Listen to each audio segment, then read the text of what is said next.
Hi Psi, tudo bem com você? Estou voltando por aqui para dar continuidade à série de vídeos acerca dos meus períodos no curso de Psicologia e neste vídeo eu vou falar sobre o semestre de 2022.2, quando eu fiz o meu 8º período no curso. Uma das primeiras cadeiras que eu tive foi de Psicologia da Comunicação. Eu nutria grandes expectativas para essa disciplina porque eu imaginei que fosse falar de técnicas de persuasão, como falar em público, algumas técnicas ali que você poderia utilizar-se para ter uma boa apresentação e falar bem e esse tipo de coisa, mas não aconteceu. Na verdade, essa disciplina eu fiz online, né? Apareceu lá na minha grade como uma disciplina online e eu fiz a partir do próprio sistema, acessando o sistema, né? Aquele processo que eu já mencionei para vocês. Eu acho que no primeiro vídeo eu explico como é o meu processo de ensino lá na minha instituição especificamente, né? Quem faz em uma outra IES, em uma outra instituição de ensino, o processo pode ser completamente outro, mas aí no primeiro vídeo dessa série aqui eu explico como é a instituição que eu faço, inclusive o processo seletivo de notas e tudo, tá? E aí o que aconteceu? Essa disciplina eu realmente tinha grandes expectativas, porque eu pensava muito nesse aspecto, mas na verdade ela era uma disciplina do curso de jornalismo que foi colocada na nossa grade também. Então, acaba que era muito voltada para o jornalismo e muitas questões afins mesmo. Então, essa comunicação que foi trabalhada era muito neste âmbito do jornalismo. Não foi uma disciplina que eu gostei, foi muito difícil, inclusive, concluí-la, porque era difícil acessar o sistema para estudar, porque eu não tinha motivação nenhuma. Acontece que nessa disciplina, a minha média foi, estou com a cola aqui, deixa eu ver, foi 7,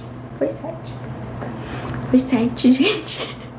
Também estudei no meu 8º período Direitos Humanos, e essa disciplina foi bem legal, embora ela também fosse bastante ligada à área do direito, mas houve uma parte mais legal, que era voltada para o aspecto mais geral, o contexto histórico dos direitos humanos. Então nós começamos a estudar o iluminismo, que trouxe uma revolução intelectual importante para que nós pudéssemos compreender alguns aspectos referentes ao indivíduo humano, aspectos referentes aos próprios direitos que nos devem ser assegurados, né? Dignidade, liberdade, direito à vida, autonomia, enfim, todos os direitos que nós temos, né, garantidos, e agora garantidos por lei, mas naquela época estava se emergindo uma mentalidade para se pensar acerca desses aspectos.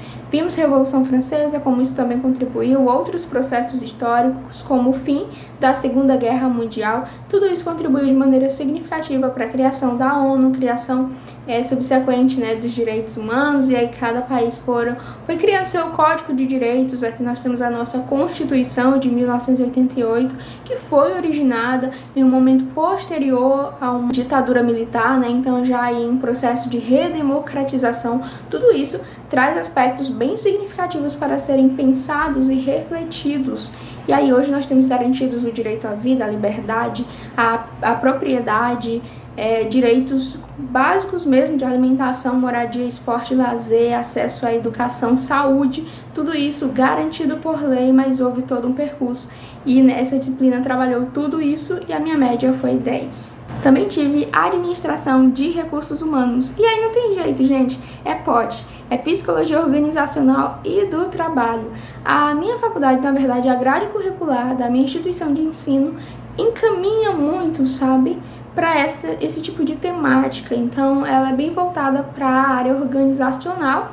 E nós vimos recrutamento, seleção, treinamento, desenvolvimento de pessoal, relações interpessoais dentro do contexto de trabalho. Então todas essas questões que são realmente da área organizacional. E a minha média foi, deixa eu colar aqui que eu não lembro, foi 10. Também tive estágio nesse período e foi estágio supervisionado específico C, nome gigante, estágio supervisionado específico C, eu fiz na MACMA, que é a maternidade de alta complexidade do Maranhão. É uma maternidade voltada para atendimentos de gestação de risco e alto risco. Então foi uma experiência realmente muito legal. Eu já havia feito no semestre anterior uma vivência, né, na área hospitalar, mas era um hospital de trauma ortopédico, e agora eu fui para uma maternidade. Então, uma maternidade, eu tive contato com questões ali que dizem respeito à perinatalidade. Então, eu comecei a ter contato a partir daí com a psicologia perinatal, que é uma área pouco falada dentro da psicologia, está em emergência ainda, mas que realmente é muito importante, né, de ser estudada e de campo, e como campo de atuação também. Então, eu tive essa oportunidade ali de vivenciar alguns aspectos importantes dentro dessa maternidade e ter uma prática significativa. Nessa maternidade, nós tínhamos um pouco menos de liberdade para atuação comparada com a experiência que eu tive anteriormente. Então, no outro hospital, nós tínhamos acesso livre aos pacientes, aos prontuários dos pacientes, livre que eu digo no sentido de que nós éramos designados pacientes para que nós pudéssemos atender e não tinha conflito. Já na maternidade, havia um aspecto burocrático um pouco maior. Então, nós dificilmente acessávamos o prontuário do paciente. Quando nós o fazíamos, era a nossa preceptora que precisava entrar em contato com a equipe de saúde, dizer que nós íamos fazer o uso daquele prontuário apenas para estudo, e aí em seguida nós devolvíamos mais a nossa evolução quando nós atendíamos a paciente e elaborávamos a sua evolução. Essa evolução que nós estagiários havíamos elaborado não ia para o prontuário, no hospital anterior ia. Então não ia para o prontuário oficial, nós fazíamos mesmo em termos de aprendizagem para nos desenvolver nesse sentido, mas não era nada formal, realmente não constava no prontuário da equipe. Então nós realmente ficamos como esse corpo mais separado da equipe nesse estágio. Não que isso fosse ruim, na verdade, um aspecto normativo do próprio hospital. Inclusive, é um hospital que trabalha com demandas de risco e alto risco, então é realmente necessário que haja esse cuidado um pouco maior. Eu realmente só estou comparando as experiências.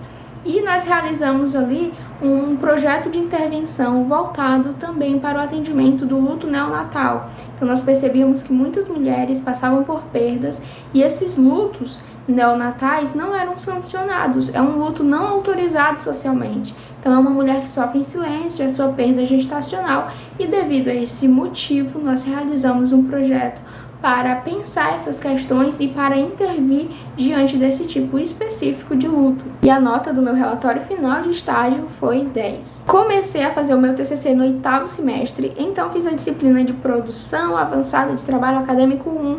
E nessa a gente simplesmente formula o projeto de pesquisa para em seguida, na disciplina subsequente, que é a 2, colocar em prática realmente esse projeto, escrever de fato o TCC. Mas comecei a escrever nesse semestre, fiz o projeto e não tenho que se falar muito, né? O meu projeto era a respeito do luto por suicídio, a importância da pós-venção. Eu verifiquei que havia poucos estudos referentes a trabalhar o luto do sobrevivente, que é a pessoa que fica depois que perde algum familiar, algum amigo para o suicídio. Então eu comecei a pensar, né, que deveria realmente haver mais estratégias interventivas neste aspecto, pensando a saúde mental dessas pessoas, inclusive para prevenir futuros suicídios. Então eu desenvolvi um trabalho de pesquisa voltado para isso, pesquisa bibliográfica, que aí eu falo no próximo vídeo, tá? Porque aí eu vou falar realmente da defesa, de como eu trabalhei esse tema, mas nessa disciplina era simplesmente para formular o projeto, e a minha nota foi 10. Saúde mental e redução de danos também foi uma cadeira que eu fiz nesse meu 8º semestre, e a professora era uma enfermeira. Foi muito bom porque, na verdade, nós estudamos temáticas da saúde coletiva. Então começamos a estudar desde as leis ali iniciais para a formação de um sistema de saúde, que no início ainda não era um sistema unificado e descentralizado, né? No início era ali os INAMPs, as caixas de aposentadoria e pensão anterior a eles. Nós estudamos sobre todo o contexto histórico, desde a chegada da família real portuguesa aqui no Brasil, até mesmo as principais doenças que nós tínhamos aqui, a malária, a varíola, a peste bubônica que vinha sendo trazida pelos europeus, tudo isso até nós chegarmos à necessidade da formação de algum sistema, de alguma organização em torno da saúde, que se deu muito devido a fins econômicos, né, por conta da saúde dos portos. Os demais navios não atracavam o nosso país, porque o nosso país era um país cheio de doenças e epidemias, então os navios de outros países não acessavam os nossos portos, e isso fazia com que a nossa economia ficasse em desvantagem. Devido a isso, começou-se a pensar nas primeiras estratégias sanitárias, no início realmente bem incipientes, e voltada para os portos, só depois começou a partir, né, para as regiões mais do interior. Então nós estudamos tudo isso até chegarmos à reforma sanitária, à própria 8ª conferência, né? Estudamos tudo isso e as estratégias atuais do SUS para as demandas referentes à saúde mental. Essa professora era muito boa, então ela passava muito trabalho, mas muito trabalho mesmo. Então a gente inclusive criou projetos terapêuticos singulares e criamos também ecomapas, que foi muito importante para que a gente entendesse essa relação realmente que há hoje, né, dentro do sistema de saúde, com referência à saúde mental, a sistema de matriciamento, acolhimento e, sobretudo, a política nacional de humanização também foi vista. Então, assim, saúde coletiva de maneira abrangente dentro dessa disciplina, e eu gostei muito porque eu realmente gosto de saúde coletiva. A minha nota nessa disciplina foi 10. Também tive a disciplina de psicologia hospitalar, e aí eu não tenho o que falar de psicologia hospitalar. Psicologia hospitalar foi uma disciplina maravilhosa, eu sempre gostei dessa área. Eu já falei aqui em outros vídeos que desde o meu 4º período eu já comecei a delimitar minha formação com disciplinas desta área, uma área que eu penso sim em atuar no futuro, pelo menos no início, né, da minha atuação. Mas realmente foi muito boa, a professora excelente. Nós realizamos ali diversos estudos dentro dessa área, como o psicólogo hospitalar pode intervir em situações específicas, no contexto da UTI, no contexto da enfermaria, em outros contextos, em contextos ambulatoriais. Então foi muito interessante. Inclusive nós vimos pressupostos éticos da atuação desse profissional ali dentro, que pode atuar com o paciente em atendimento beira-leito, pode atuar com a família também, pode fazer atendimentos grupais, intervenções também focadas na equipe de saúde, além de desempenhar ou de poder desempenhar também dentro do ambiente hospitalar a função de gestão.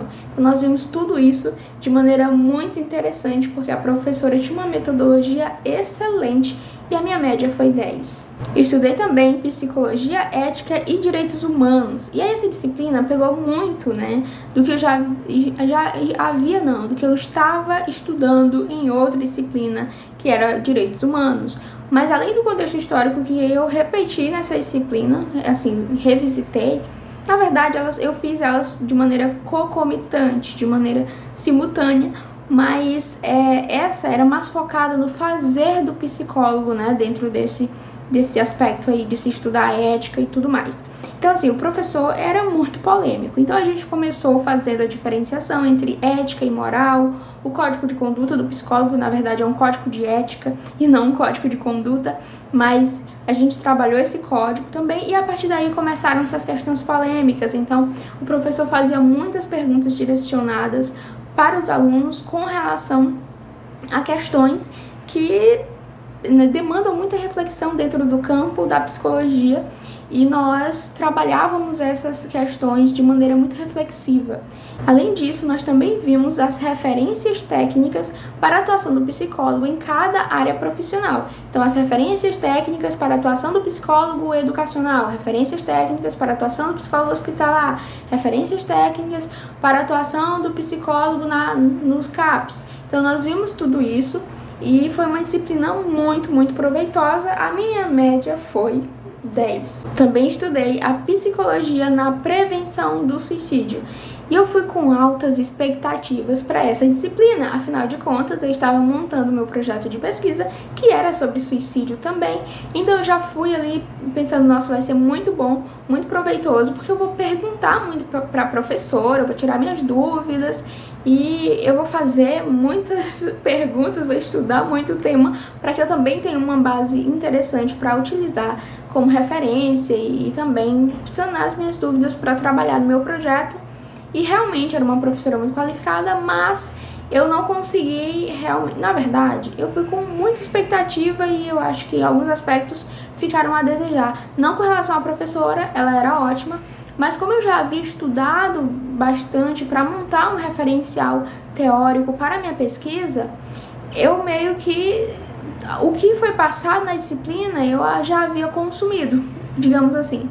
Então, foi muito bom, mas era uma base muito inicial. E aí, realmente, eu tive essa quebra de expectativa, sabe? Mas foi muito boa a disciplina e a minha média foi 9,5. E é isso, pessoal, essas foram as disciplinas que eu cursei no meu 8º semestre do curso de Psicologia. Ao todo foram 10 disciplinas, esses também foram os meus resultados. Se te ajudou a entender melhor sobre o curso, quais disciplinas se faz dentro do curso e o que cada uma delas aborda, então deixe seu like aqui, comente nesse vídeo, também compartilhe com outro estudante de psicologia que você também conheça, ou mesmo que você sabe que tem interesse nesse tipo de assunto, tá? Um beijo grande pra você e você já sabe, a gente se vê no próximo vídeo. Tchau, tchau!